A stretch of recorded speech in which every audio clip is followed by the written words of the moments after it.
que um psicólogo, para ser um psicólogo, tem que ter uma licenciatura de 3 anos, um mestrado de uma área específica de 2 anos, estágio de ano profissional júnior e formação para a ordem. Tem toda aqui uma panóplia de coisas que as pessoas estão um bocado confusas, que se calhar pensam que isto não é um requisito obrigatório, mas é. Uma pessoa, quando termina a licenciatura e termina o mestrado, é psicólogo, portanto não és psicólogo clínico, não és psicólogo da educação, não és psicólogo não sei o quê. Sim, senhora, estamos todos de acordo. Mas tu não deixas de ser um psicólogo com uma formação para trabalhar na área do teu mestrado. Ou seja, um psicólogo que está a brincar aos psicólogos, que é mesmo assim o termo que eu vou usar, está a contribuir para que as pessoas desacreditem desta área que é. Para começar, o Código de Ética e Deontológico da Ordem não está ali para apanhar pó. Por exemplo, licenciado em Psicologia, mestrado em Psicologia da Educação ou Psicologia Comunitária, não é uma especialização em PHDA que vos torna psicólogos clínicos. O que é que se pode e o que é que não se pode mesmo fazer? Porque isso é importante, porque há uma diferença e há uma linha muito ténue entre aquilo que se sabe e aquilo que se pode efetivamente fazer. Se calhar estamos só a querer chamar a psicologia clínica ao palco e acabamos por nos esquecer das outras áreas de psicologia que são importantes, são relevantes, são necessárias, porque se eu for ao médico, eu sei perfeitamente que o médico de família não me pode fazer uma cirurgia ao coração. E as pessoas não têm noção destas características e deste jogo de tabuleiro que existe também em psicologia. A pessoa agora com uma webcam toda bonitinha, uma boa luz, uma linguagem semiterapêutica, está aqui a falar de saúde mental. Há certas coisas que não são benéficas de se partilhar. Andarmos pelas redes sociais fora a dizer ele é narcisista, 5 características, porque é difícil de distinguir num Instagram inteiro quem é que é psicólogo, quem é que é terapeuta, quem é que é especialista, o que é que isto tudo quer dizer, porque eu não percebo, eu mesmo tenho dificuldade em distingui-los. Está à procura de consulta no SNS de psicologia? Mandaram-me esperar 2 anos. Lista de espera 2 a 3 anos. Até lá, muita coisa acontece. Eles dizem nas notícias, há falta de profissionais. Oh malta, tem noção quantas pessoas é que se formam em psicologia? Quantas pessoas é que estão? Só das nossas amigas, temos 5 amigas à espera de um estágio profissional. A psicologia não devia ser um luxo, não é? O Estado, o Governo, o que quer que seja, sei lá bem, não podem olhar para isto como um luxo, é uma necessidade intrínseca da nossa sociedade neste momento. Nós vamos trazer um psicólogo de cada área ao longo dos próximos meses para responder aos futuros psicólogos, mas para responder à população, porque a população tem que começar a entender o que é que cada psicólogo faz consoante a área e como é que pode beneficiar disto. E o ideal era o Estado também começar a entender.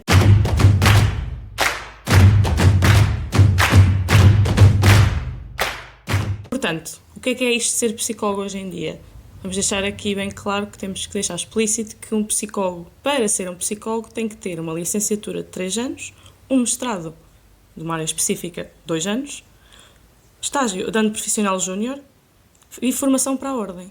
Tem toda aqui uma panóplia de coisas que as pessoas estão um bocado confusas, que se calhar pensam que isto não é um requisito obrigatório, mas é. Sim, não é opcional, é obrigatório, não é uma opção tu fazeres este percurso ou não, tanto que lá está, acaba por haver muita gente que só tira a licenciatura em Psicologia e isso não os torna psicólogos. E depois também acaba por haver aquele ponto de nós tiramos a licenciatura, tiramos o mestrado e no fim o estágio profissional é de muito difícil acesso, então acaba por haver alturas em que as pessoas, e eu acredito que seja frustrante, e apesar de ainda estar no último ano do mestrado, já sinto esse medo, que é a questão de eu estar a estudar durante 5 anos e depois não arranjar um estágio profissional e como é que isso vai impactar a nossa vida, porque a realidade é que se eu não pertencer à ordem eu não tenho a cédula profissional, portanto não estou autorizada a trabalhar na minha área e tirei 5 anos. Exato, a fazer prática psicológica é a questão que depois também se levanta várias vezes, que é ok, tem todos estes requisitos, mas depois nada é garantido, porque chega à parte em que temos que ter ano profissional júnior e como já mencionámos em vários episódios, isso é um problema enorme, porque é muito difícil de arranjar o estágio profissional. E há pouco tempo, já não lembro quando é que foi, mas acho que foi este ano, saiu uma notícia na... Não me lembro qual foi o jornal. Era um jornal oficial. Tipo, sim, é um jornal oficial, mas eu não me estou a lembrar agora assim de repente qual é. Sei que eu até publiquei nos stories. De muitos estudantes de psicologia a queixarem-se disto, desta falta de acesso ao estágio profissional, das dificuldades que isto leva com estágio, de questões muito associadas a dificuldade que tu tens e que às vezes sem contactos tu também não consegues fazer o estágio e às vezes com contactos também não consegues fazer, então acaba por ser mesmo algo que nos dificulta imenso. Eu acho que também tem aqui a questão do fator de remuneração, que apesar de eu achar que sim, temos que ser remunerados, acho que é um valor se calhar muito alto para um estágio, no sentido em que nós vamos estar se calhar mais a absorver conhecimento e a aprender do que propriamente a ajudar. Claro que vamos ajudar, mas eu vejo isso do meu estágio, o curricular. Eu atualmente consigo dizer que ajudo a minha orientadora, não é? E claro que é bom ela ter ali um suporte, mas os primeiros meses eu estive mais a aprender e ela esteve mais a orientar e a ensinar do que propriamente a dividir tarefas e a aliviar o trabalho. Portanto, acho que sim, deve ser remunerado, claro que sim, andamos a estudar e é o nosso primeiro contacto profissional, tanto que o próprio nome diz ano profissional júnior, portanto já é aqui uma questão de primeiro ano de entrada a trabalho, e acho que a ordem nisso até é bom porque dá-nos um ano profissional em que nós temos direito a ter apoio também e temos aqui algum contacto com a ordem e também com questões de supervisão e de orientação, mas lá está, se calhar a questão de ser, porque por exemplo temos que ter o ordenado base mais 25%, portanto aquilo dá-te ali uns 1000 e qualquer coisa, e pronto, e claro que vai dificultar imenso e depois tens a questão de tens de ter uma orientadora e é difícil, é complicado, portanto é um percurso exigente. Quem quer ser psicólogo tem que ter noção das dificuldades que aqui estão. Acho que é um curso que se faz mesmo com mais amor do que sorte, portanto, mas lá está, mas não deixa de ser obrigatório. Claro, e é como estás a dizer, usando o fator sorte, que é a questão que estavas a falar um bocado dos contactos, às vezes nem propriamente os contactos nos podem efetivamente ajudar a arranjar um estágio profissional. Portanto, é mesmo, temos que gostar mesmo e queremos ter mesmo vontade de estar neste curso, porque de facto há muitas exigências e pouca resposta para essas exigências, não é? Porque, como sabemos, há muitas pessoas que ainda estão à procura de estágio profissional, nós vamos ter essa dificuldade, portanto garanto que aqui que não há ninguém que tenha lugar garantido para estágio profissional, porque é muito difícil mesmo. E tocando até naquele episódio que nós já gravámos com a Francisca, inevitavelmente, independentemente de tu teres saído de uma faculdade privada ou de uma faculdade pública, tu vais ter o mesmo problema.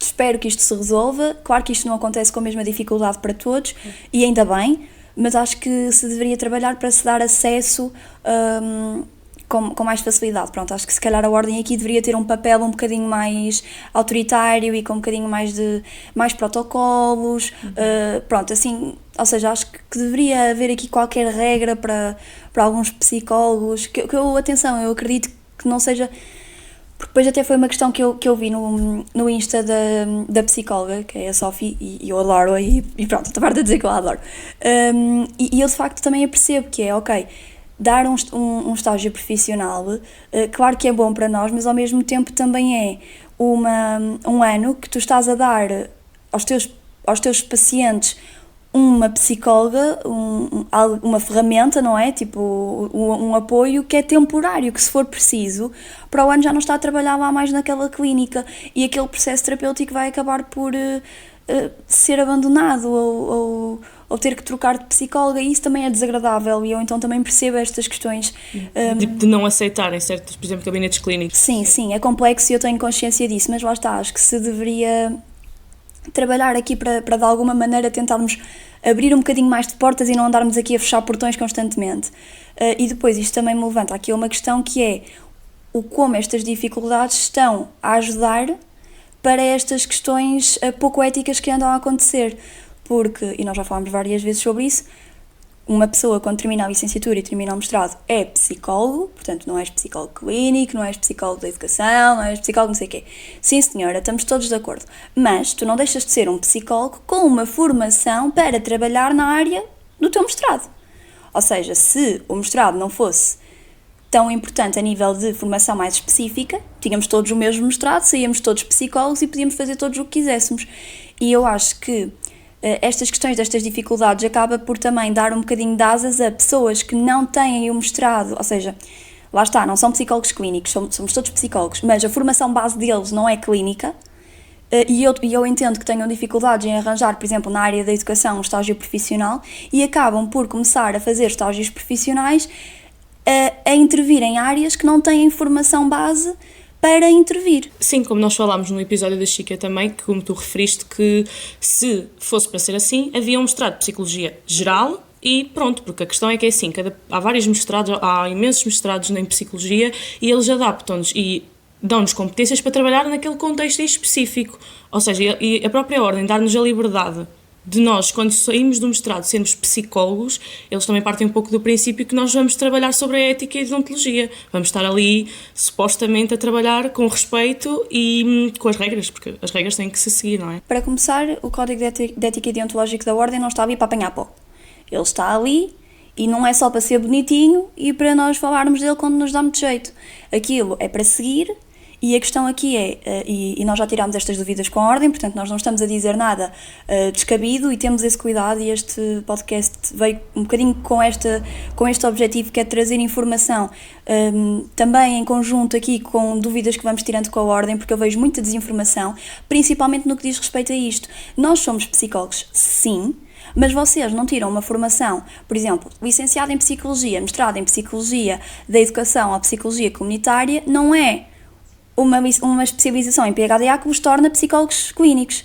Vocês continuam a ser psicólogos, claro, mas com formação para trabalhar na área da educação ou na área comunitária e com uma especialização em PHDA, o que quer dizer é que vocês estão mais capacitados para, no contexto que vocês são formados para intervir com pessoas com estas características.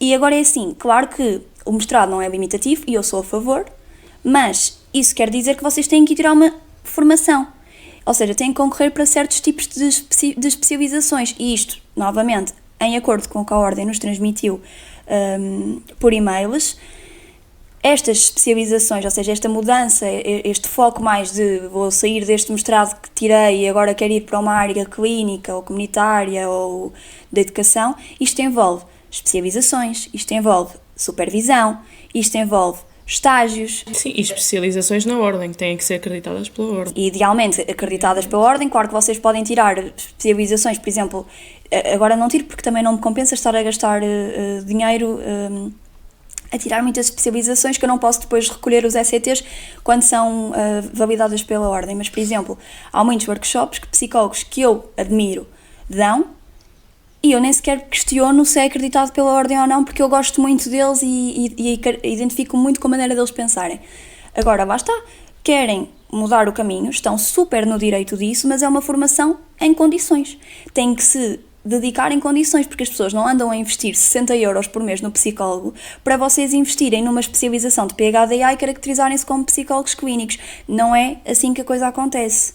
E acho que este é o principal problema, é que acredito que estas questões dos estágios, novamente, também dificultam, porque eu percebo que deve ser frustrante, e eu sinto isso na minha área, que é a área clínica, mas eu tenho amigas, e tu também, que são da área da educação, não conseguem arranjar um estágio profissional, e o primeiro pensamento é, vou tentar ir pela área clínica, e então vou tirar uma especialização em TCC, e vou tentar arranjar um estágio profissional, e eu entendo que depois esta flexibilidade acabo por pedir para existir, porque é um desespero estudar 5 anos e no fim, bola. Claro, essas exigências todas para quem estuda 5 anos, depois a pessoa cansa-se, não é? Porque fica ali aquele tempo todo à espera de um estágio profissional, então depois acaba por fazer assim uns atalhos menos corretos, mas depois lá está, isso depois parte muito da questão da imagem que a psicologia depois tem a partir de nós, não é? Porque nós, como futuros psicólogos, como representantes desta área, temos que entender que somos responsáveis por nós, pela sociedade, pelas pessoas, por tudo aquilo que pela imagem de um psicólogo. Exato, ou seja, uma má intervenção vai agravar um sofrimento. Ou seja, um psicólogo que está a brincar aos psicólogos, que é mesmo assim o termo que eu vou usar, está a contribuir para que as pessoas desacreditem desta área, que é, ok, mas aquele psicólogo faz assim e faz assado, portanto tu também vais fazer. Isto até levanta aquela questão, que é, eu acho que isto já é uma área tão que felizmente estamos a dar valor e eu fico feliz por isso, mas ao mesmo tempo sinto que é uma área onde as pessoas banalizam a formação para se falar disto. Isto é assim, eu tive uma experiência de vida e eu vejo podcasts sobre isto e não vou mentir, enerva-me profundamente, que é, eu tive uma experiência de vida muito má e aprendi a lidar com a minha ansiedade e a minha experiência de vida vai ajudar toda a gente a lidar com a ansiedade. Isto é realista, isso não é cientificamente validado e eu não ando a estudar 5 anos a entender tudo aquilo que é validado cientificamente por pessoas que trabalham anos e anos nisto e que se dedicam a fundo nisto, para depois aparecerem estas pessoas. E o que eu sinto já é uma área difícil de se meter estes limites, de se tentar explicar que nem qualquer pessoa deve falar de saúde mental, nem qualquer pessoa pode trabalhar com a saúde mental, e às vezes sinto que torna-se ainda mais difícil quando os próprios profissionais de psicologia também não respeitam estes tipos de limites. E acho que depois também bate aqui nesta questão de que se calhar estamos só a querer chamar a psicologia clínica ao palco e acabamos por nos esquecer das outras áreas de psicologia que são importantes, são relevantes, são necessárias e que, se formos ver nas notícias, estão a ser necessárias, apesar de que se calhar não nos dão o devido palco, mas que poderiam intervir perfeitamente na catrafada de coisas que nós andamos a ver aqui pelas notícias. Sim. A questão que eu acho que isso também levanta é a questão também de se perceber que também pode haver aqui uma multidisciplinaridade também. Podemos todos trabalhar em conjunto em diversos contextos, em diversos fenómenos, não é? E não pode. Devemos. Nós devemos promover isso. E não só entre psicólogos e assistentes sociais, entre psicólogos e médicos, se formos aqui mais para a área da saúde, que é a área que me interessa, na tua área a mesma coisa. Nós temos as equipas multidisciplinares de apoio a tribunal, por exemplo, em que trabalhamos os psicólogos, os advogados, os juristas, trabalham todos em conjunto para providenciar as respostas ao tribunal, nesse sentido. Portanto, eu acho que, lá está, nós podemos aqui colmatar e trabalhar com várias profissões, e eu acho que a psicologia nisso também tem essa vantagem, não é? Porque nós podemos adaptar-nos a diversos contextos. Sim, e a questão é mesmo essa, a psicologia exerce em vários contextos. A Ordem há pouco tempo até fez um post que eu gostei muito, que é o que o psicólogo pode fazer. E não estava só lá consulta, não estava só lá trabalhar em clínicas, que acho que acaba por ser esta ideia muito também de preconceito, estereotipada face à psicologia. E acho que também é importante que os novos psicólogos tenham consciência disso, que se comece a valorizar as outras áreas, também para facilitar estas questões dos estágios profissionais e por aí fora, porque lá está, é como tu dizes, já chega de brincar aos psicólogos, já chega de tirarmos uma formação e depois acharmos que fazemos o que queremos. Claro que, e eu entendo que nós temos 20 vagas ou 30 vagas para o mestrado de clínica e se calhar 100 pessoas querem clínica e acabam por ir para outros mestrados, e ok, se não... Eu acho que deviam dar a oportunidade aos outros mestrados, mas se não gostam, nada vos impede de no futuro exercerem a área clínica, mas é devidamente formados, não é? Com uma especialização, e acharem que agora podem fazer o que querem e bem vos apetece só porque o povo não tem noção das formações e de como é que as coisas funcionam, que é o que também me entristece e que é aquilo que eu gostava que este podcast também trouxesse às pessoas, que é um bocadinho de noção de o que é que os psicólogos fazem, porque se eu for ao médico, eu sei perfeitamente que o médico de família não me pode fazer uma cirurgia ao coração.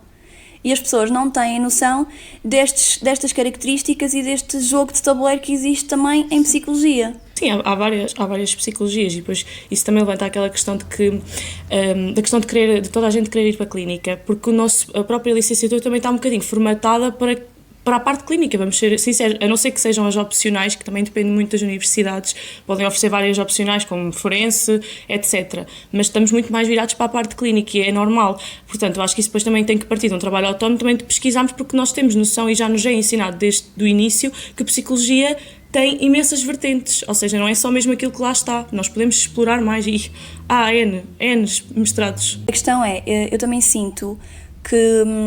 É como tu dizes, a formação também está muito virada aqui para a questão clínica, pelo menos as que nós temos conhecimento, das faculdades onde nós tiramos a licenciatura e de colegas nossos, mas, por exemplo, até colegas minhas que estão no meu mestrado, na licenciatura, tiveram até uma atividade muito interessante em que elas conheceram, acho que foi no 3º ano da licenciatura, reuniram com professores ou estudantes, já não me lembro, de cada mestrado da faculdade, então tiveram conhecimento do mestrado de neuropsicologia, de psicologia clínica e de psicologia da justiça, e foi bastante interessante para eles terem noção do que é que queriam fazer, e eu sinto que eles têm mais noção dessas áreas do que se calhar outras pessoas, mas o que eu sinto é que mesmo assim, e eu tento ir sempre a tentei na altura da licenciatura ir sempre a esses webinars que falavam sobre as áreas, são são sem sal, é tipo, o que eu dou no meu mestrado é isto, e tenho não sei quantas ECTs, e posso fazer isto. E acho que é isso que eu quero também, e nós queremos também trazer neste podcast, que é uma visão mais detalhada daquilo que são as áreas de psicologia, porque de facto acho que é uma limitação muito grande que está a haver hoje em dia em psicologia, de que não se conhece bem o que é que as outras áreas fazem, e ao não se conhecer bem as áreas, também não se conhece bem os limites de cada área, e depois acaba por acontecer aquilo que eu sinto, que é um erro muito grande, que é quando nós achamos que conseguimos ser bons a tudo, e que conseguimos fazer tudo, e que conseguimos trabalhar em tudo, e com todos os tipos de contextos e todos os tipos de pessoas. É impossível ser-se bom a tudo. Claro, isso depois acaba por vai sempre mexer um pouco com o ego, porque nós estamos sempre com aquela questão de que, claro que nós queremos ser competentes, obviamente que sim, mas lá está, na minha área, por exemplo, eu tenho aquelas duas vertentes que posso trabalhar com pessoas ofensoras e com vítimas, e está-nos sempre a ser dito em aula que é, se não conseguirem trabalhar com vítimas, está tudo ok com isso. E está tudo certo, não tem problema. Tipo, há imensas coisas que se podem fazer. E essa própria questão desses webinars que estás a falar, que apenas limitam os mestrados ao plano de estudos, às GCTs, é assim, nós conseguimos fazer esse trabalho em casa, nós conseguimos ir aos sites e ver isso. Ou seja, nós queremos é que nos expliquem o que é que acontece na prática. O que é que na prática vai acontecer? Claro que não nos conseguem preparar para tudo, obviamente, mas conseguem-nos explicar o que é que se pode ou não se pode fazer. Tipo, nas minhas aulas imensas vezes se dá as considerações éticas, o que é que se pode e o que é que não se pode mesmo fazer, porque isso é importante, porque há uma diferença e há uma linha muito ténue entre aquilo que se sabe e aquilo que se pode efetivamente fazer. Sim. E os psicólogos têm que entender isso, porque isto tem que estar bem delimitado. Eu, por acaso, acho que o teu mestrado é um mestrado que melhor detalha esse tipo de coisas. Mesmo o meu mestrado em clínica, apesar de termos um professor de ética espetacular, que tu conheces, que foi nosso professor também da licenciatura, e ele batalha muito nesses tipos de contextos. Eu, por exemplo, sinto que a nível da psicologia clínica eles ainda não explicaram muito bem as questões de que tu podes ser psicólogo clínico, mas mediante o contexto onde tu estás a trabalhar, tu não podes dar consulta. Por exemplo, se eu estiver a estagiar numa escola, não podes fazer consulta clínica individualizada lá, por variados motivos. Eu posso selecionar já aqui os 3 primeiros, ou 2 primeiros, vamos ver os que eu me lembro. Então, para começar, o objetivo da escola é ter uma intervenção, ter lá um psicólogo para apoiar, mas é com o intuito preventivo e comunitário. Portanto, nós intervimos com a comunidade educativa toda, pais, professores, alunos, por aí, portanto, toda a comunidade educativa, e é com o intuito de prevenção e de sinalização. Portanto, o nosso objetivo é, claro que podemos ajudar em situações de crise, claro que podemos ajudar aqui em questões que nos sinalizam a algum aluno que esteja com maior sintomatologia depressiva ou ansiosa, pronto, e nós falamos com eles, tentamos perceber o que é que se passa, mas o ideal é reencaminhar, porque o psicólogo que está no contexto escolar está com o contexto escolar inteiro. Então, manter os limites éticos necessários e aquele equilíbrio necessário para uma consulta clínica numa escola acaba por ser difícil, porque tu estás com esse aluno nas sessões, mas também vais estar com esse aluno nas aulas em que tu vais fazer atividades de grupo e vais ter que chamar a atenção se ele estiver a falar. A nossa postura em intervenções mais de grupo é completamente diferente das intervenções individualizadas, e pronto, isto surge-me muito, eu falo muito contigo sobre isto, porque falamos muito nisto em supervisão, ou melhor, eu falo contigo daquilo que eu retenho da supervisão, porque lá está, acho que é uma limitação enorme, acho que é uma coisa que se tem que falar, que independentemente daquilo que tu estás a fazer, tu tens que te adaptar ao contexto onde tu estás, e se não souberem quais são as adaptações a fazer, malta, a ordem tem não sei quantos referenciais, referencial para o psicólogo em contexto escolar, referencial para o psicólogo em contexto de saúde, têm uma data de coisas, vão ver, porque assim, também não chega estar-se a dizer que a ordem não faz e que a ordem tem limitações, e peço desculpa, eu quero entrar na ordem, mas... Todas as ordens têm limitações. Exatamente, e esta tem limitações, mas também não podem dizer que não têm informação, se calhar as pessoas querem a papinha toda feita, têm que se levantar, têm que ir ler, têm que ir procurar e têm que promover este respeito à profissão. Isto não se faz assim. Claro, e essa questão que tu falaste das escolas, é importante também perceber que se houver essa questão de misturar, pode haver, a relação terapêutica pode ficar um bocado tremida, não é? Porque... Lá está, é essa questão do equilíbrio, tu precisas de um certo equilíbrio. Claro.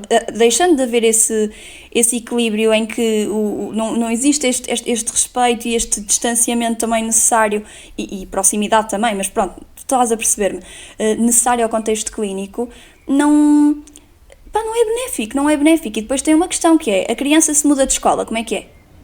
A consulta. Acabou-se. Vai ter consulta com a psicóloga escolar da outra escola. Como é que eu mantenho isto? Claro. Vou ter que ser antiética e então começo a levar os miúdos que eu conheço na escola onde eu trabalho para ter consultas clínicas na minha clínica. O que também não se pode fazer. Mas já há quem faça. Não sei se há quem faça, por acaso disso não tenho conhecimento, mas também acredito que se faça. Mas é isto que vou fazer? Portanto, e a minha área e onde eu quero trabalhar é em contexto clínico e hospitalar, mas tenho conhecimento destes tipos de contextos porque estou a estagiar em contexto escolar e adoro, e tenho uma profissional super, super, super ética, bué consciente, mesmo muito profissional, e aprendi imenso com ela. Mas lá está, mas é algo que nós também temos que entender, e depois o que é que eu sinto que também traz esta falta de noção e falta de respeito pelos limites. Também não se falar tanta questão ética quanto se deveria, mas também eu percebo que numa licenciatura e no mestrado não se consiga falar de tudo, mas por exemplo, estágios observacionais durante a licenciatura e o mestrado, e mais estágios. Porque é que a enfermagem estagia 3 anos em não sei quantos contextos e tem noção de tudo, e nós estagiamos 1 ano e é onde consegues. Yeah, e possivelmente não te dá, e podes ir para estagiar para um contexto que não é o do teu mestrado, porque isso acontece, os estágios curriculares em que isso acontece, e depois isso não te vai dar competência para o mestrado em que tu supostamente te estás a estudar, não é? Ou seja, se o suposto do estágio é adquirir competências na área do nosso mestrado, à partida, isso não acontece. A questão é que lá está, tu podes, até poderias estagiar noutro tipo de contexto, mas tu deverias ter a oportunidade de estagiar em vários tipos de respostas que o teu mestrado, porque és psicólogo, sim senhora, mas novamente tu tens uma formação mais específica no mestrado para alguma coisa, não é só para tu dizeres que és psicólogo, e deverias ter estágios suficientes para intervir nas áreas a que tu podes dar resposta. Por exemplo, tu vais ter para o ano de estágio, tu és justiça, podes trabalhar com vítimas ou ofensores. Imagina que estás na dúvida, como é que vais esclarecer? Só vais poder estagiar com um. É isso. Não... Olha, a questão dos estabelecimentos prisionais, fazer estágio observacional, eu até acredito que seja uma possibilidade quase nula, porque há muitas restrições. Com vítimas também lá está, é aquela questão da confidencialidade, depois as pessoas também têm aquela vulnerabilidade que percebo perfeitamente que não a queiram expor a uma pessoa que esteja a observar, mas nós... De facto, não quero ser muito rude no que vou dizer, mas nós precisamos dessa observação, nós precisamos de assistir à vulnerabilidade das pessoas. Eu percebo que seja desconfortável, mas como é que nós vamos ganhar competências para agir em vários contextos? Porque lá está, pegando aqui na questão, nós, por exemplo, nas aulas fazemos muitas vezes os roleplays, que claro que, pronto, podem-nos fornecer ferramentas para alguma coisa, mas aquilo é tudo ensaiado, numa verdade, ou seja, nós não temos aquela questão de chegar ao momento, acontece-nos uma coisa que nós nunca pensámos, nunca falámos na vida, como é que nós vamos intervir? Se calhar um observacional podia-nos dar essas competências, porque nós iríamos ver como é que o outro psicólogo agiria naquela situação e pensar, se calhar até fazia diferente, ou apontar. Ou se calhar fazia mesmo isso. Ou fazia mesmo isso, ou seja, aquela questão de nós podermos olhar, observar e perceber o que é que poderíamos ou não fazer, também acho que é importante, eu acho que isso nos dá imensas competências. É assim, eu pessoalmente também gosto bastante dos roleplays, mas sinto que depende da maneira como tu vais fazer, ou seja, pode acontecer situações em que a malta treina o roleplay e tem as falas, e então aí vocês não estão, o roleplay não está a ser útil. Mas se for bem feito e se for com esta questão mais do nada, portanto do momento, aí acredito que tu retiras bastante. E já fizemos um roleplay em supervisão e pronto, e vários também em outros contextos, e observar roleplays para mim também é algo que me é bom, porque eu também olho e penso, ok, faria, ou aqui se calhar faria de outra forma, e discutimos. Mas acho que lá está, é uma área em que falta muito a formação prática, e seria benéfico, até porque há contextos em que nós se calhar pensamos, epá, quero trabalhar aqui, e vais lá, e se calhar não queres assim tanto, e se calhar não gostas assim tanto, e se calhar o contexto que tu não estavas à espera de gostar é aquele que tu gostas e até é neste que tu ficas, e depois essa questão que tu levantaste de, ok, é desconfortável. Claro que é desconfortável, não é? Eu também não quero uma pessoa qualquer a assistir às minhas consultas, e tenho a maior das empatias e percebo isso perfeitamente, mas é interessante porque nós mais depressa aceitamos um médico estagiário a tirar-nos sangue, a fazer-nos, a passar medicação intravenosa, etc., do que aceitamos um psicólogo estagiário, e isso também diz muito sobre as nossas vulnerabilidades e sobre a importância do que está cá dentro. Portanto, nós não valorizamos a psicologia em Portugal da maneira que se deveria valorizar, mas temos medo que nos acedam às nossas Nosso íntimo. Aqui às nossas coisinhas internas. Portanto, eu novamente entendo, Mas, e não se obriga, e atenção, é bom dizer isto, eu conheço muita gente que está a estagiar em contextos clínicos, que se o paciente que chega lá disser hoje não quero que ninguém assista, hoje ninguém vai assistir, ponto.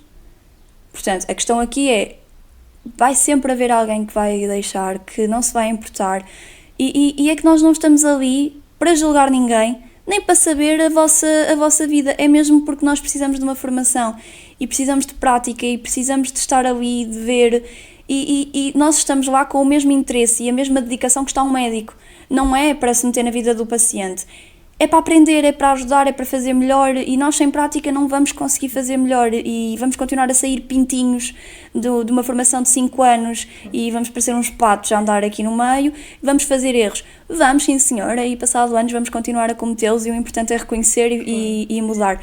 Mas precisamos de mais espaço, precisamos que Portugal dê espaço à psicologia.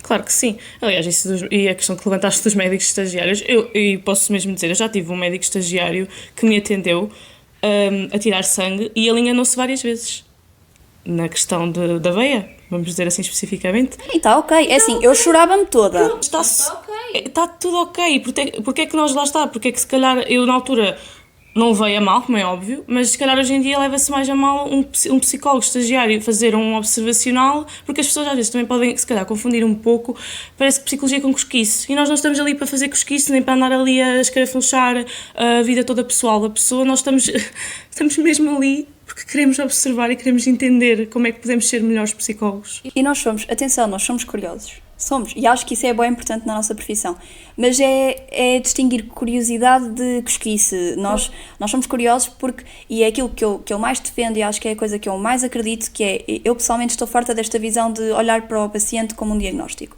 e é um rótulozinho, é o que é. Eu adoro conhecer a pessoa, eu gosto de conhecer a pessoa, eu gosto de conhecer a vida da pessoa, gosto de perceber o contexto em que a pessoa esteve, mais do que o diagnóstico, porque primeiro, o diagnóstico também, claro que é importante e claro que vai sempre ajudar a pessoa a se calhar entender certas coisas da vida dela se o diagnóstico for bem devolvido, mas nós temos que conhecer para além disso e eu gosto de conhecer a pessoa e esta curiosidade é boa, mas não é porque somos cuscos, é porque esta relação terapêutica também se faz disso, faz de saber o que é que a pessoa gosta de fazer no dia-a-dia, o que é que ela gosta que lhe digam, o que é que ela não gosta, como é que foram os anos dela, os anos da vida dela. Isto é curiosidade, mas também nos alimenta nas nossas interpretações e no nosso trabalho de casa, que é muito para além daquilo que é um diagnóstico. Portanto, nós fomos curiosos, mas não é porque somos cuscos, eu a seguir não vou ligar à minha amiga e dizer, olha, tu nem sabes. Claro, é isso, ou seja, a própria relação terapêutica é um trabalho cumulativo entre nós e entre o paciente,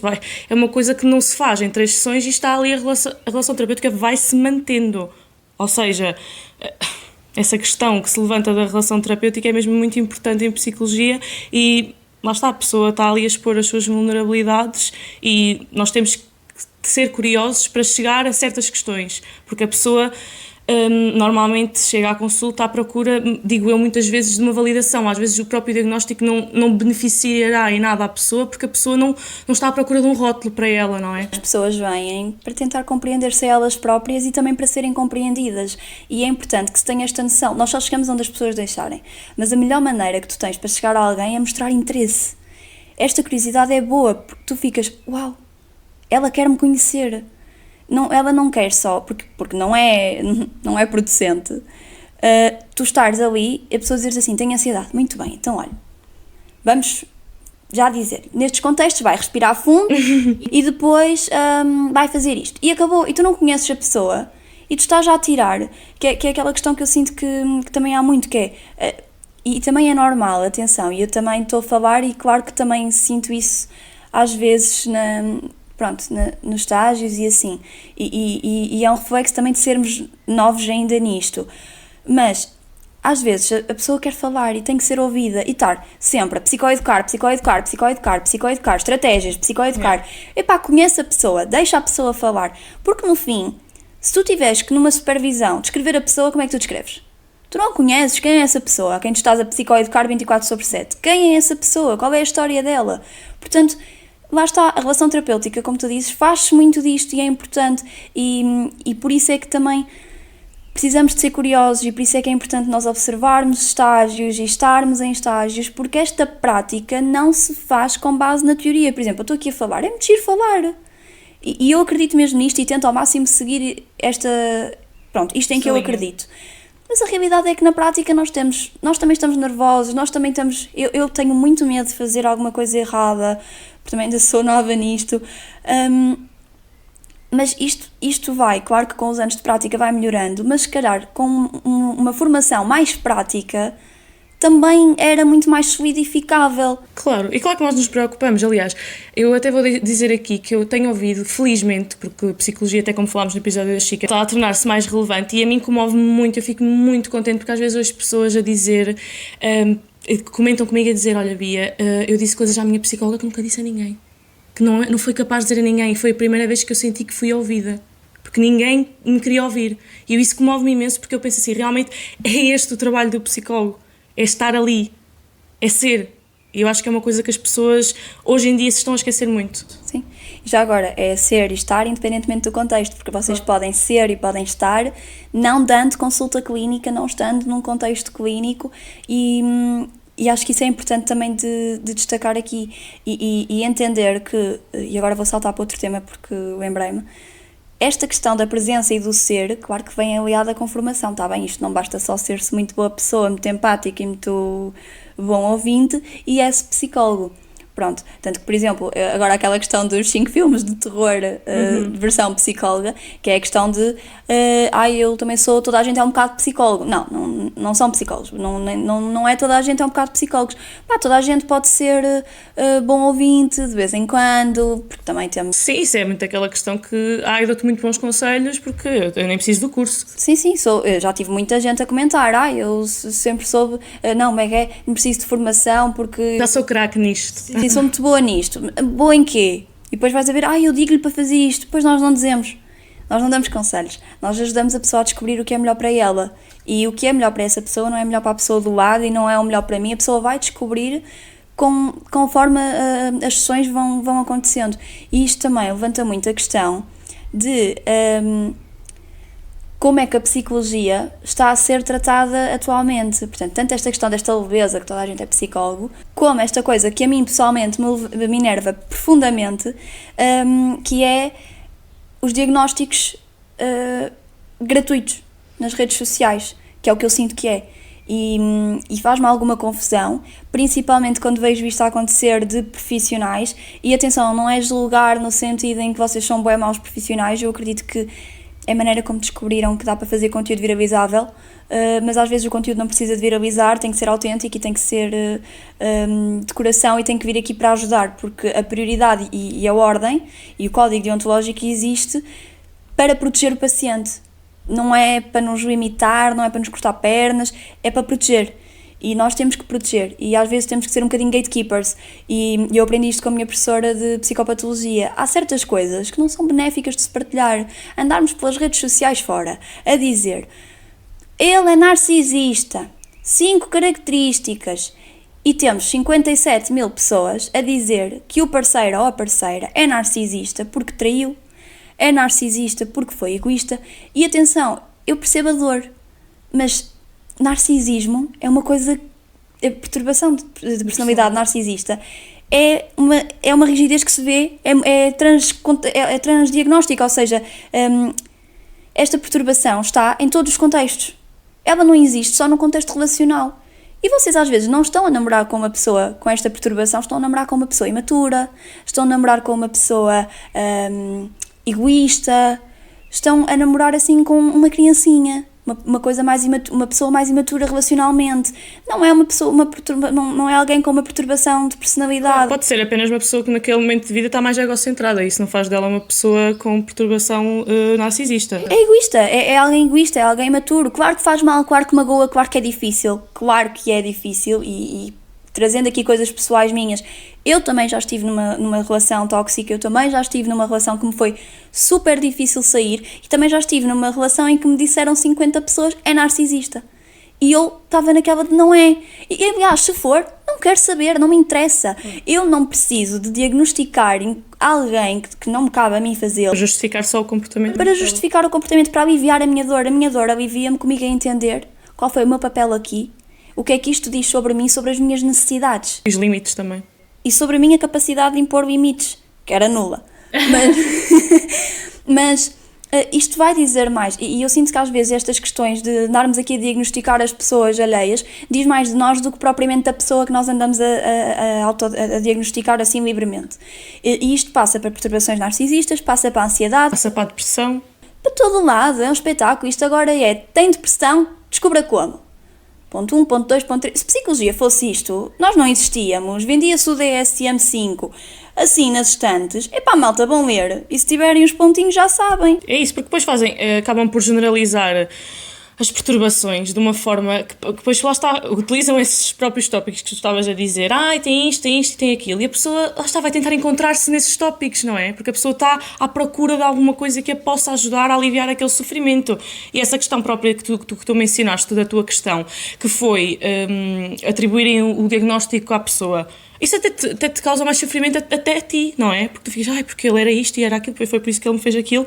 Depende do objetivo com que tu vais fazer. Claro. Por exemplo, a mim causava-me confusão porque vai estar, porque eu nunca senti necessidade, porque para mim, eu tenho que me entender a mim, eu não tenho que entender ou seja, claro que me facilitou perceber o que é que aconteceu e como é que a pessoa estava e etc.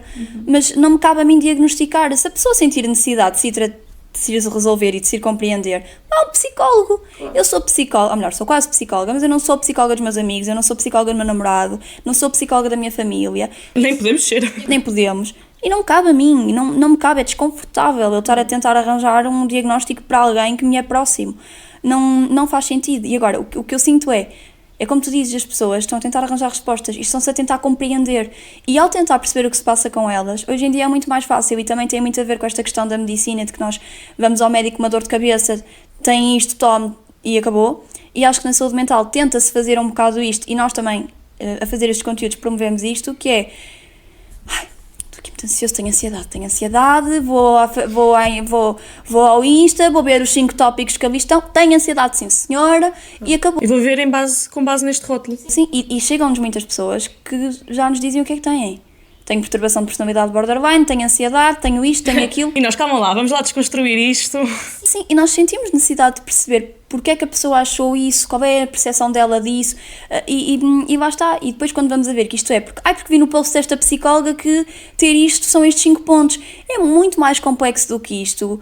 E atenção, que acho que é uma questão que as pessoas também têm que ter noção. A ansiedade existe em toda a gente. A ansiedade é uma emoção. Vão ver o Divertidamente, que aquilo explica de uma maneira simples, mas está lá. A ansiedade existe. O problema da ansiedade é quando ela está muito desregulada e passa a ser desadaptativa. E agora, se vocês sentem isso, estejam no direito. Isto não é para desvalorizar os sentimentos, ou seja, as sensações corporais, psicológicas, o que quer que seja de ninguém. É mesmo para entendermos que autodiagnosticar-nos com base em posts que simplificam as perturbações e a complexidade da mente humana a um ponto ridículo é muito imitativo. E se vocês sentem esta necessidade de se compreenderem, mais depressa faz sentido irem falar com um psicólogo do que propriamente irem a um post de Instagram. O que eu percebo, porque o psicólogo também é caro. Claro que é caro. E essa questão, ou seja, a psicologia nas redes sociais também está a chegar às pessoas de que forma? Dessa forma, não é? Porque de facto as pessoas... Eu às vezes estou simplesmente a fazer scroll e aparece-me às vezes pessoas a fazer esses comentários e não são psicólogas. Não são. Falam daquela questão que tu levantaste no início do episódio, que é a questão da experiência pessoal igual à competência para eles. E falam como se aquilo fosse mesmo super validado, aquilo está mesmo ali porque me aconteceu. E para vocês também é assim. Ou até propriamente, até publicidade. Isto acontece imenso agora. Estás a fazer scroll e aparece uma publicidade de um diagnóstico para tu próprio acederes a esse link e fazeres o teu próprio diagnóstico. O que me apareceu a última vez foi de autismo. E depois a dizer, precisa deste... Ou seja, mas estamos a promover o quê? Claro que eu não estou a dizer que isto foram psicólogos que fizeram, obviamente. Há sites e há empresas, há muitas pessoas que lucram com isto. Isto também é um reflexo de como é que nós estamos. Eu acho que a sociedade está cada vez mais egoísta, cada vez mais autocentrada. Tudo eu. muito eu, e vejo muito isso também na psicologia, a autocompaixão, a amor próprio, papapá. E atenção, válido, nós temos que nos valorizar e temos que ter amor próprio, e acho que também, quando eu falo no autocentrado, não estou a falar neste sentido que temos amor a mais, acho que temos amor a menos, mas não estamos a saber explicar isto, e eu sinto que as pessoas, como estão sozinhas e como o mundo está a ficar muito egoísta, há muita necessidade de nos tentarmos compreender e de tentarmos arranjar uma forma de perceber o que se passa connosco. E essas coisas estão acessíveis. E eu sinto um vazio, sinto-me triste. E tenho um post no Insta a dizer o que é que isto é. E tenho no slide a seguir 3 formas de eu diminuir isto. E depois tenho uma senhora que eu nem sequer sei qual é a formação dela, mas diz ali especialista. E pronto, especialista em narcisistas, especialista em depressão, Especialista em autoestima, em compaixão, tudo. E, por exemplo, eu hoje em dia, e agradeço imenso as minhas amigas de terem esta consideração por mim, as minhas amigas não vão a uma única psicóloga, ou especialista, ou quer que seja que elas encontrem, sem me dizer. Elas falam comigo e dizem mesmo, eu estou com este problema, como é que eu posso procurar alguém que me ajude? E eu digo sempre, tens alguém em mão, tens alguém que te chame de alguma forma, aqui, ok, pergunta se tem cédula profissional e pergunta qual é a formação. Ela que te manda o currículo. Desculpem, tem que ser. Eu não consigo, hoje em dia acho que é um bocado, mas também tem muito a ver comigo, eu sinto-me um bocado insegura nisto tudo, a quem é que eu estou a dar a minha dor, o meu interior. Eu não quero dar a uma pessoa sem formação e às vezes sinto um bocado de medo no meio disto tudo porque é difícil de distinguir num Instagram inteiro quem é que é psicólogo, quem é que é terapeuta, quem é que é especialista, o que é que isto tudo quer dizer, porque eu não percebo, eu mesmo tenho dificuldade em distingui-los. Isso quer dizer, eu às vezes estou a ver, eu penso assim, meu Deus do céu, não consigo distinguir. E eu até me fico a sentir mal, que eu penso, eu devia conseguir distinguir, porque há especialistas de tudo e mais alguma coisa e as pessoas ficam muito confusas. E depois, lá está, eu acho que a questão depois também levanta muito, a questão também às vezes os influencers falarem muito de saúde mental, que é importante sim, porque chegam mais depressa às pessoas e eu acho isso muito importante, mas com que tipo de palavras? Porque assim, uma pessoa agora com uma webcam toda bonitinha, uma boa luz, uma linguagem semiterapêutica, está aqui a falar de saúde mental, porque às vezes é a forma também como nós dizemos as coisas, porque de facto, eu às vezes fico confusa e digo-te, porque às vezes ouço pessoas a dizer as coisas com tanta confiança e com tanta, parece que tem tanta credibilidade que eu penso, se calhar até está aqui alguma coisa que faz sentido. Há uma diferença clara que é muito fácil de perceber, que é qual é o conteúdo que é feito com o coração para ajudar e qual é o conteúdo que é feito para viralizar e para dizer merda. Pronto, com todo o respeito, que não há respeito nenhum nesta palavra, mas não interessa. E eu posso dar aqui 3 exemplos perfeitos. 2 são muito bons, porque eu gosto de dar mais exemplos bons do que 2 exemplos maus. E estes 2 vou dar mesmo o nome. Kiki Isotte, para mim, impecável. Fala imenso de saúde mental, da pertinência da saúde mental, do importante que é nós fazermos terapia e estarmos nestes processos terapêuticos. Dr. Love, adoro a maneira como ele fala da sexualidade, dos relacionamentos, como ele descomplica as coisas com uma linguagem engraçada e ao mesmo tempo torna-as mais leves. É mais fácil de entender, mas também, se lhe perguntarem, ele tem à vontade de dizer, não sou especialista. Eu tenho um vídeo que me ficou na cabeça que eu adoro, que é dele a estar a dizer, eu não sou especialista, vocês fazem-me aqui perguntas, perguntam-me o que é que querem que eu diga, e eu dou a minha opinião, mas tipo... É uma opinião. Para especialistas, e mete o Insta de psicólogos, é atraente, nem consigo usar outra palavra, é atraente. E depois... temos outros exemplos, como por exemplo fazer-se publicidade a clínicas de psicologia que estão nomeadas pela Ordem dos Psicólogos Portugueses com práticas não validadas cientificamente e ir-se para um podcast dizer que foi a melhor coisa da vida de sempre e promover e não ter consciência do que é que se está a promover, sendo que temos uma ordem com um comunicado a dizer que naquela clínica as práticas não estão a ser realizadas com base científica e respeito pelos pacientes, e acho que aqui não levem a mal. Influências, figuras públicas têm que ter respeito nas palavras que usam. Tem um impacto muito grande porque chegam a muitas pessoas. Claro que tem impacto. E da mesma maneira que também há uma diferença entre um Kiki Isotte e um Dr. Love, e pessoas que vão para as redes sociais dizer, se o vosso namorado vos diz para vocês irem ter com ele hoje, não vão porque ele vai deixar de vos valorizar e daqui para a frente vocês vão ter que ir sempre ter com ele porque ele nunca vos vai buscar. Claro. Isto não é validade, isto não tem jeitinho nenhum, e isto é dramatizar uma coisa mas nós estamos em que século? Mas o que é isto? Mas uma mulher não pode deslocar-se para ir ter com um homem? Isto é validado no quê? e depois usar isto com contexto terapêutico. Valorizem-se, autoestima, relações saudáveis. Isto não é nada. Isto é abrir a boca e dizer merda. É, vozes da cabeça. Que as minhas vozes da cabeça funcionam melhor. Não, mas é mesmo. Porque essa questão lá está das redes sociais tem sido uma grande problemática para a nossa área, e essa questão que falaste da clínica não é só de agora, porque a questão é que depois, como nós falámos no início do episódio, que o psicólogo tem responsabilidade também, ao menos, de transmitir que a prática terapêutica que está a aplicar naquela pessoa não está validada, porque está lá no referencial que a Ordem fez para essa clínica que tem que ser dito. Ok, não está validado, está feito por uma pessoa, está em fase experimental, ok, mas isso tem que ser transmitido. Claro que as coisas passam todas as abordagens terapêuticas que existem passaram por fases experimentais, obviamente. Mas eu também tenho-te a dizer que eu não tenho a certeza se eles o dizem ou não, não é? Porque também não é, eu não vou lá ter consultas. Mas eu sinto que, mesmo que eles digam que não é validado, as pessoas não sabem o que é que isso significa. As pessoas não sabem o que é que significa uma prática em psicologia, ser validado ou não. Porque normaliza-se especialistas de sabe Deus o quê, que fazem o nosso trabalho com base na experiência e na proximidade e nas vozes da cabeça deles. Portanto, eu sinceramente sinto que hoje em dia dizer-se a prática não é aprovada pela Ordem, mas eu garanto-lhe que, porque eu salvei mais de 1000 e não sei quantas pessoas, isto é que lhes interessa. As pessoas não sabem o peso que isto tem, a responsabilidade que isto tem. E, novamente, falando das redes sociais, mas agora falando da pertinência das mesmas, eu acho que cada vez mais o psicólogo tem que ter um papel presente nas redes sociais. Nós temos que ter voz, porque, e pegando aqui numa questão que é mais política, a partir do momento em que tu dizes que não tens opinião política e em que tu não expressas a tua opinião política, tu estás a deixar as pessoas decidirem por ti. E eu sinto que isso é o mesmo em psicologia. A partir do momento em que os psicólogos se calam, não falam, porque não querem arranjar problemas. Estão confortáveis. Percebes? Porque estão confortáveis e como têm ali o dinheirinho deles e têm as consultas deles, isto não é um problema. Se nós continuarmos calados, nós estamos a contribuir para que pessoas decidam por nós o que é que psicologia é e deixa de ser, e para que continuem a haver pessoas a ficar desinformadas. O psicólogo tem que ter voz. E é das coisas que eu mais aprendi com alguns influencers que ainda me inspiram, como estes dois que eu falei. Às vezes esta proximidade é boa.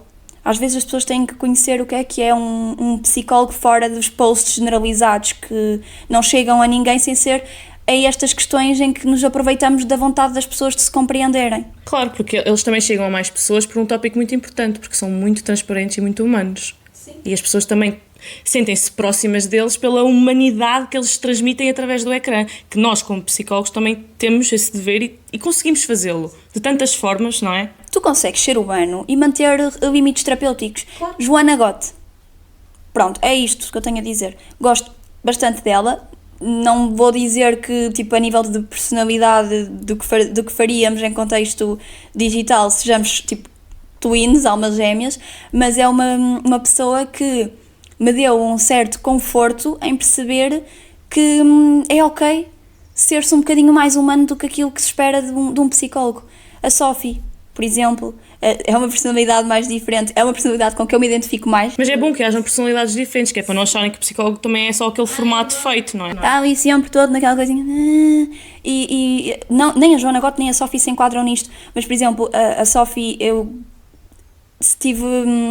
foi muito bom conhecer o Insta dela para mim, porque eu sou um bocadinho bruta também às vezes, apesar de achar que sou uma menina muito querida e muito fofa, também sou assim um bocado bruta, e foi bom perceber que eu posso ter a minha personalidade enquanto psicóloga, e é como ela diz, eu não tenho que ser empática 24/7, porque eu não estou 24/7 a trabalhar, e no outro tempo eu posso ser humana, e eu também posso fazer conteúdo mais humano. E, por exemplo, o que eu sinto que nós estamos a tentar fazer com este podcast é trazer um bocado de humanidade com responsabilidade ética, fazendo e frisando sempre que a Ordem existe, não é para apanhar pó, mas trazendo estas questões humanas que eu acho que são super importantes, e acho que temos que ter presença nas redes sociais. Acho que já chega de andarmos aqui calados. Acho que a nossa geração tem que se aproveitar da parte boa das redes sociais, porque eu estou farta de ver conteúdo de ódio a viralizar, estou farta de ver desinformação a viralizar. Gostava que começasse a viralizar o amor, gostava que começasse a viralizar o respeito, gostava que começasse a viralizar a informação consciente, aquela médica de família, Margarida. Viralizarem Margaridas, viralizarem Danielas Marques desta vida, viralizar o nosso podcast. Portanto, acho que estou farta de ver ódio a Sim, a cultura de ódio está super, super em alta e às vezes fico mesmo triste porque às vezes vejo conteúdos mesmo muito interessantes e eu penso assim, ok, porque não é questão dos likes, mas obviamente que as pessoas, quanto mais likes vão vendo, quanto mais view, claro que vão querer ver melhor, não é? Mas a questão é que é assim, às vezes vejo posts mesmo muito interessantes que têm tipo 10 likes e depois vejo coisas tipo a falar mal não sei quem, do reality show não sei X, 10 mil likes para cima. Pá, isto a mim choca-me. O que é que as pessoas estão a procurar nas redes sociais? Isto também já foi muito comprovado, porque as reações que o ódio te gera, corporalmente, emocionalmente, tudo, são muito mais expressivas do que um conteúdo bonito. Quão depressa é que tu vês um conteúdo de ódio e a tua vontade é espingardar a pessoa logo? Ui, é logo na hora. Eu sou quase psicóloga, mas eu vejo conteúdos que me tiram do sério e que eu tenho necessidade de, pelo menos, gravar um vídeo para os amigos chegados a dizer o que é que se está a passar aqui. É a moda agora do rage bait. Exatamente. E lá está. E eu sinto que nós temos uma obrigação em responder a certos tipos de conteúdos, mas ao mesmo tempo também percebo que não se deve alimentar certos tipos de pessoas que estão a fazer para ganhar likes e não porque acreditam na desinformação que lhes está a sair pela boca fora. Mas lá está. Acho que se deveria fazer aqui algum tipo de desconstrução de certas coisas e contribuir para coisas melhores, porque acho que é tão benéfico. Eu neste momento posso-te dizer que o meu conteúdo nas redes sociais, Instagram principalmente, é terapêutico. Adoro. O único que se torna difícil para mim tornar-se terapêutico é o TikTok, que acho que tem um algoritmo péssimo, que basta-me ver uma coisa mal, acabou. Exato, depois por acaso agora conheço muitas pessoas que quando não gostam ou quando sabem que aquilo o algoritmo vai fazer aquela coisa normal, começam a denunciar o vídeo e assim nunca mais aparece.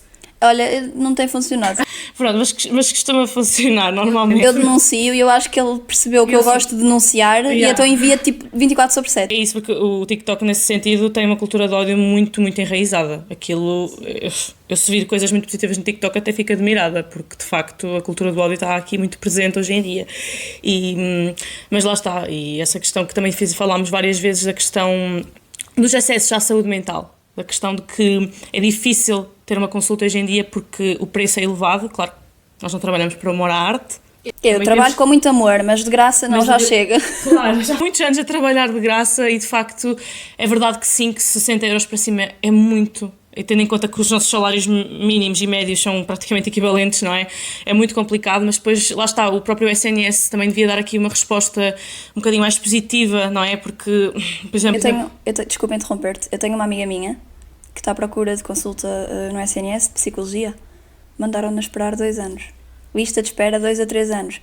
Até lá, muita coisa acontece. Há muita coisa grave que pode acontecer e a pessoa, enfim, não é? Porque a pessoa procura, claro que há muitas pessoas à procura do serviço de psicologia, felizmente ou infelizmente, pensando, não sei, mas é de facto muito triste que o SNS também não valorize a questão de que também devia dar mais abertura, porque obviamente que assim, há muitas pessoas neste país, obviamente que, claro que os acessos são limitados, não é? Mas de facto devia haver aqui uma resposta maior. Sim, e há notícias mesmo que dizem que a falta de comparticipação, esta palavra saiu, a falta de comparticipação está a comprometer até o tratamento da depressão. Portanto, não haver resposta do SNS, não haver um investimento do nosso Estado na saúde mental, eu não sei o que é que o Estado pensa nisto, até porque, se quisermos falar, então vamos falar da linguagem que o Estado até entende. Uma pessoa que não esteja saudável, física e mentalmente, também não está saudável para trabalhar. Não estando saudável para trabalhar, não há tchinca-chincas. Não aumenta o PIB. Não havendo tchinca-chinca, a vossa vida também não está facilitada. Portanto, que pensem pelo menos assim. É preciso que o povo esteja saudável.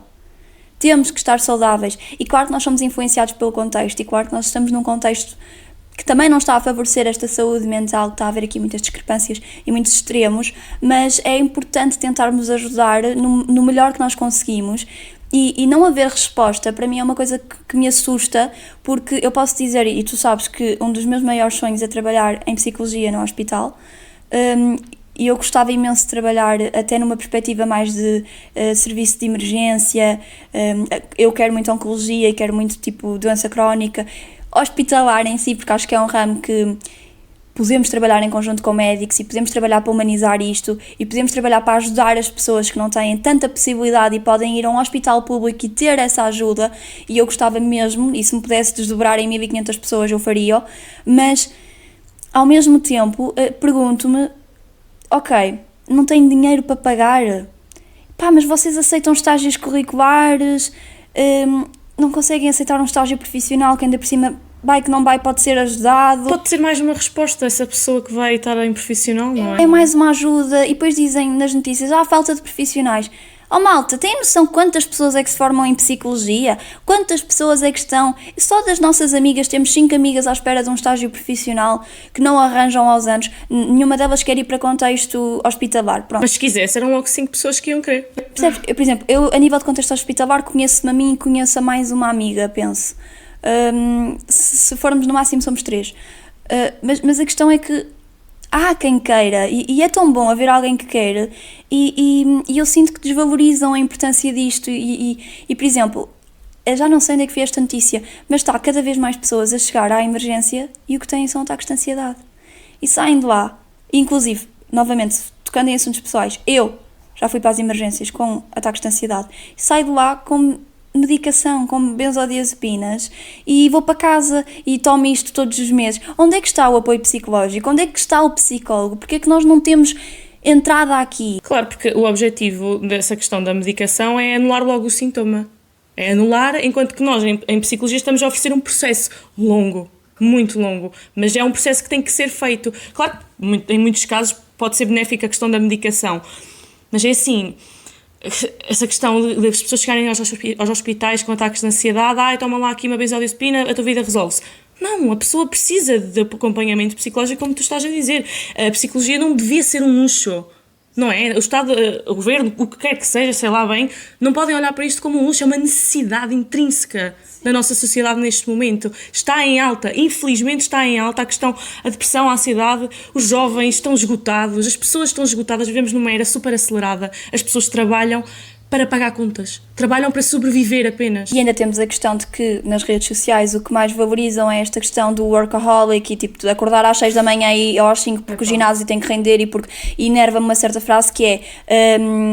sem desculpas, sem tempo para desculpas, ou o descanso, o cansaço hoje não ganhou, ou eu vou na mesma.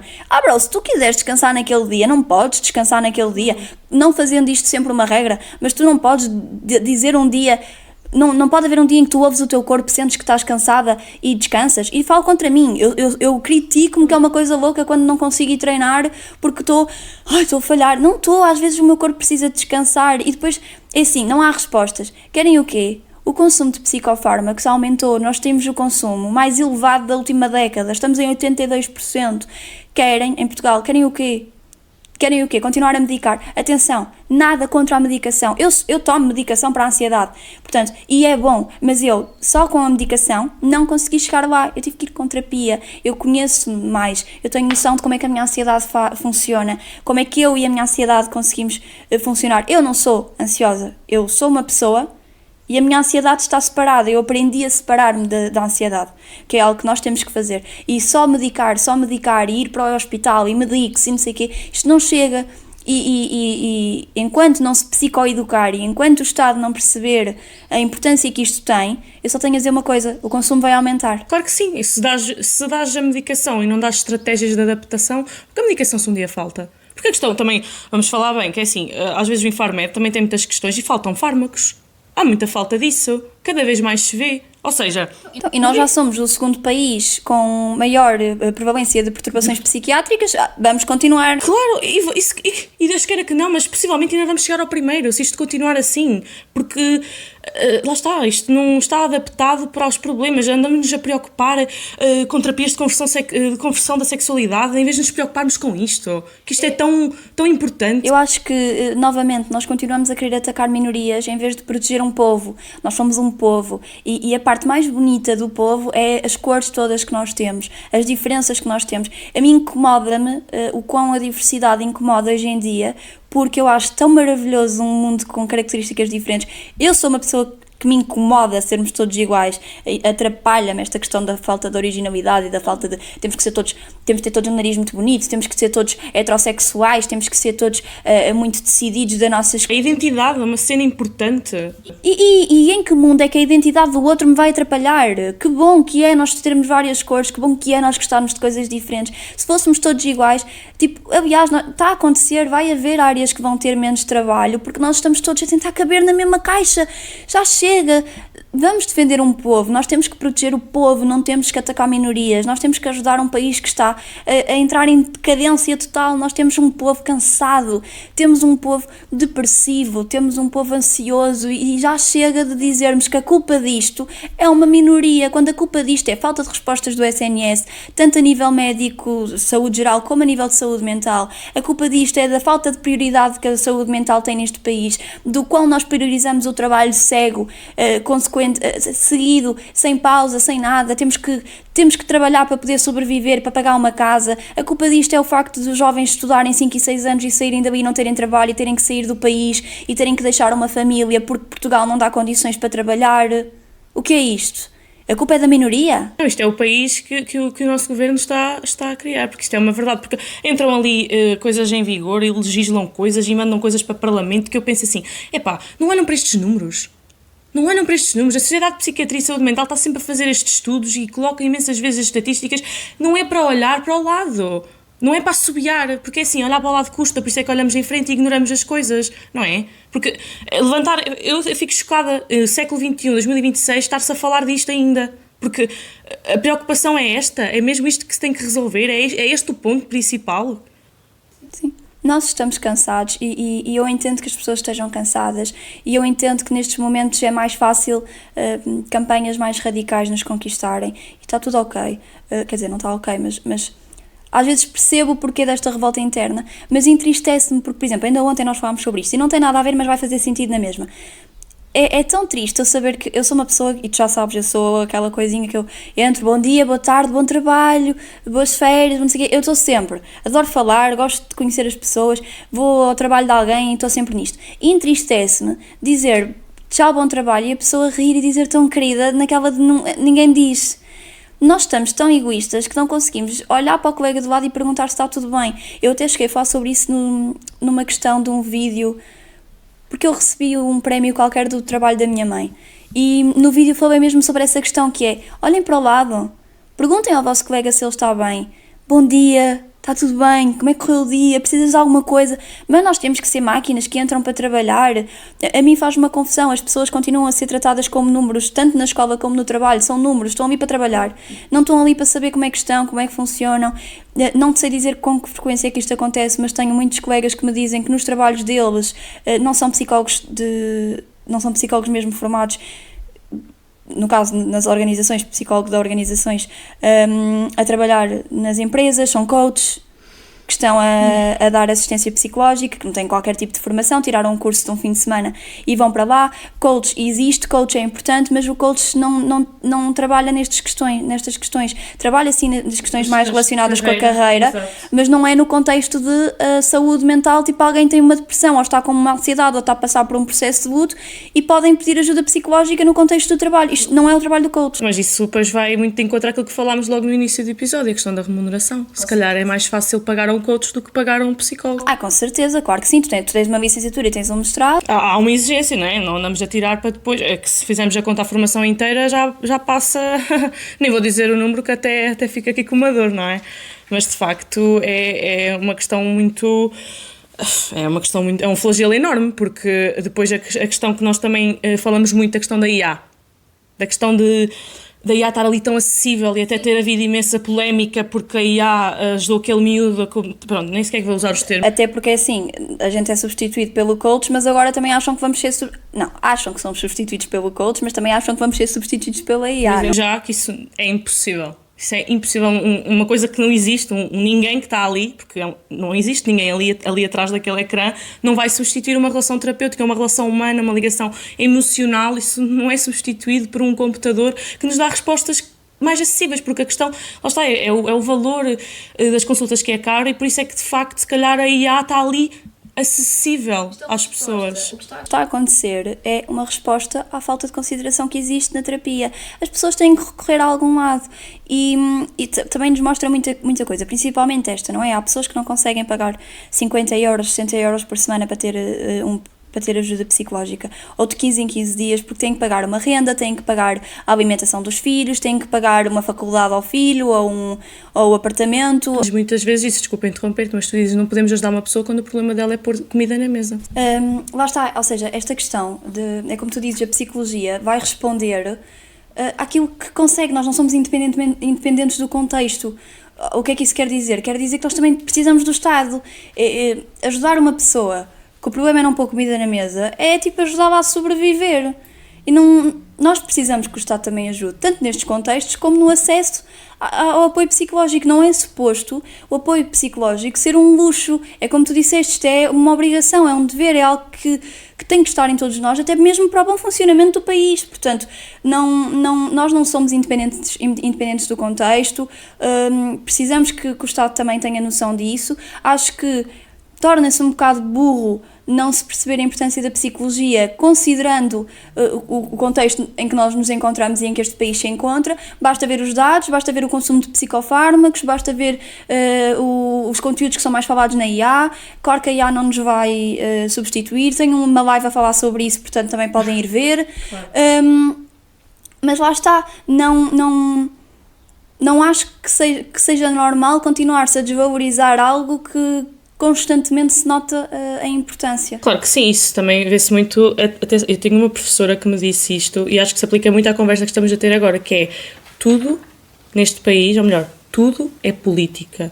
Tudo. Sim. Todas as decisões que nós vamos tomar vai ter impacto em certas áreas, certas profissões, e esta, neste momento, para mim, atualmente é a área que está a ser mais impactada por qualquer tipo de decisão política, o que é que se possa fazer, porque não se está a abrir os olhos para os problemas existentes. Porque eu penso assim, ok, eu às vezes penso, eles veem notícias, veem os números, veem as coisas, porque parece que não estão a ver, porque isto é tão preocupante, estes números, estes 82% que referiste há pouco, é tão preocupante que... Sabes o que é que, desculpa estar-te a interromper, mas sabes o que é que eu sinto? Que para este país, se calhar, é mais prioritário alcatroar as estradas de 5 em 5 meses.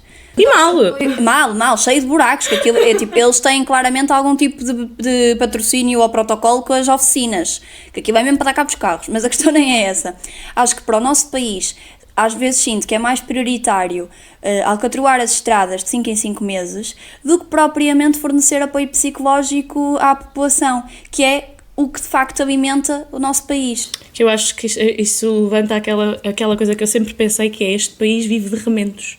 Não vive de coisas, não faz coisas novas, não implementa novas questões. É remendar o que já está na merda. É pôr um penso rápido por cima, ou alcatroar, como tu dizes, pôr assim um paninho no buraco. Mas depois as coisas ainda estão ali. É tapar. Claro, é tapar. Está baixo de tapete. Chega para lá. Nós sempre fomos assim, nós precisamos de... Se calhar devíamos ter um país mais reformista, não é? Olhar para as coisas e, arranjar coisas novas, mudar estas coisas, legislar melhores coisas. Eu sou uma pessoa até bastante positiva, portanto, quer dizer, depende do contexto. Mas neste tipo de coisas até sou. E eu sinto que se calhar às vezes estes momentos que nós estamos a passar também são bons para nós abrirmos um bocadinho mais os horizontes e valorizarmos certas coisas como a saúde mental. Portanto, para não alongarmos mais o episódio, era mesmo só deixar esta mensagem de que o contexto onde nós estamos está a mostrar a importância de psicologia. É importante que nós tenhamos voz, que nós comecemos a aparecer mais. Eu não sei se queres dizer mais alguma coisa. Acho que é também dizer a questão de que falámos há pouco das coisas dos mestrados, que é assim, nós não estamos só a reclamar, nós vamos oferecer essas informações, nós vamos dar isso. E pronto, lá está, esperemos que este episódio também chegue às pessoas certas e que as pessoas olhem para as coisas de uma outra forma e percebam que, tem que se começar a dar mais valor à saúde mental em Portugal. E depois deste momento de desabafo, é como tu disseste, deixar só aqui a nota de que vamos trazer a partir de agora um estudante de psicologia ou psicólogo, consoante aqui as áreas que vamos começar a trazer, de cada área de intervenção de psicologia, para que as pessoas comecem a ter um bocadinho mais de noção do que é que cada coisa faz, e acho que isto é útil tanto para os próprios futuros psicólogos saberem o que é que podem fazer e que áreas é que dispõem, não é? Porque não é só clínica, e precisamos de psicólogos em várias áreas e os números de violência doméstica não existem à toa. São assustadores. E não é preciso só um clínico lá, é importante começar-se a valorizar a psicologia da justiça, que existe para alguma coisa, e trazer esta ideia. Nós vamos trazer respostas, nós vamos trazer um psicólogo de cada área ao longo dos próximos meses para responder aos futuros psicólogos, mas para responder à população, porque a população tem que começar a entender o que é que cada psicólogo faz consoante a área e como é que pode beneficiar disto. E o ideal era o Estado também começar a entender. Exato, mesmo. E não vamos estar aqui a glamorizar nada, nós vamos trazer a realidade. Sim, esqueçam, não venho falar de ECTs.